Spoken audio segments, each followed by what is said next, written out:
The next one is being called certiorari. What is the certiorari? It has been a subordinate court. It used to pass a judgment where a justification is to be given from natural justice. Means by seeing the whole from the beginning, it used to pass the judgment. And next one is being called co-warrant. What is this co-warrant? Have you visited? It becomes as a law. If you go for for example, bar shop, so they need a license here where they are going to put up on the wall. So that means it's not an illegally, it's legally, because they have the license here. But in previously they were not having any legal issues here. Illegal issues were going on, but now it has been followed. A co-warrant, it becomes as an act here, every individual. So we can see where now we have the GST. As soon as we enter to buy something, either gold or whatever, it will be mentioned. It's been recommended. We have taken a permission from government here. That shows as in yes, we have a license. So it has been important for the people to follow. Next, after learning to that, next let us move on to the topic called fundamental duties. What are the fundamental duties? Why we have to follow? According to chapter 4, part A, article 51, previously, and 42nd amendment, there were only 10 fundamental duties. And in that, as we have been studied to the fundamental rights here, we had 7. In that, one is completely removed. That was being called right to property. And later, now we have only 6 fundamental rights here. Same for fundamental duties. By seeing the chapter, article, amendment, it was previously 10 fundamental duties. Now, according to 86th amendment, we have now 11 fundamental duties. Okay, children? See here in page number 55, you have 11 fundamental duties. According to 42nd amendment, we had previously only 10. Now, according to 86th amendment, now we have 11 fundamental duties. What are these duties? It's been a duty here to be followed by each and every citizen and also government here. Your children, in your page number, textbook, page number 55, we have 11 fundamental. Just see to that.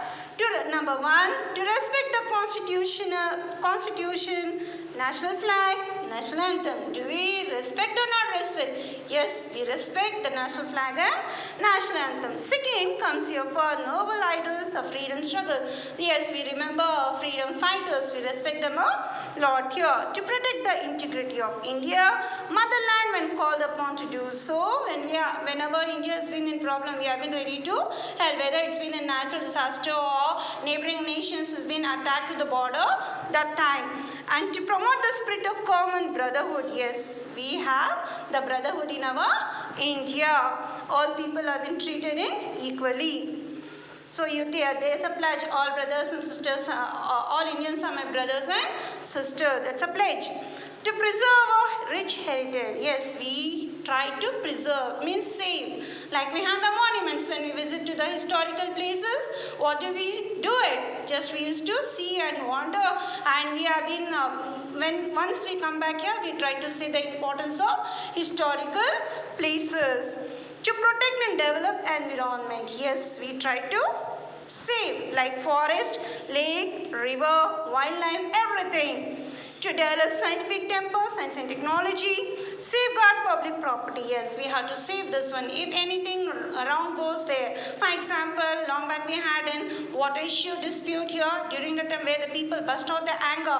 They started to bring out the anger in what way? By throwing stones and damaging the vehicles of the government here. These all, it's been good?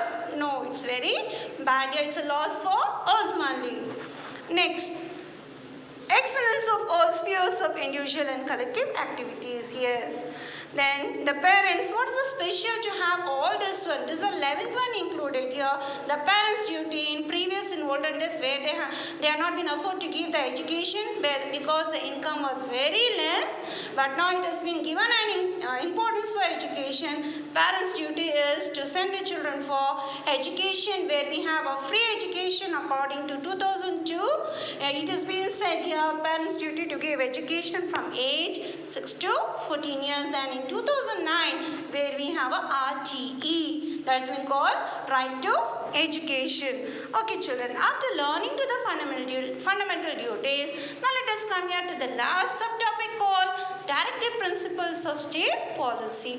From where it has been come, it has been taken from Irish constitution. It used to describe on economic, social and political justice. Economic in the sense here where we have a primary, secondary sector, agriculture we have, in agriculture we have various, we have the fishing, lumbering, then we have fruit, gathering of the fruits, and so many we have economy, industry we have, tertiary we have here, then comes social, then comes here political justice. So these all include here, and this we have 14 directive principles, and it has been mentioned in your textbook, page number 56.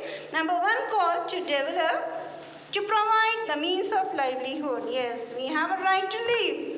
To prevent the community, wealth and resource. To protect equal pay for each and every. Both the male and female should get an equal pay. To provide public assistance. To implement uniform civil code. To provide opportunity for the development of health and school education, where we have the government schools and government hospitals. And to separate the executive form from the judiciary.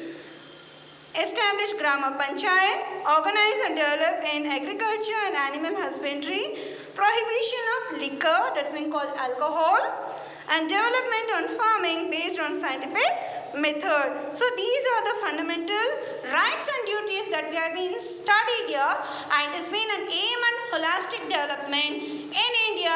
What it used to indicate, these have been an indicators of holistic development of India.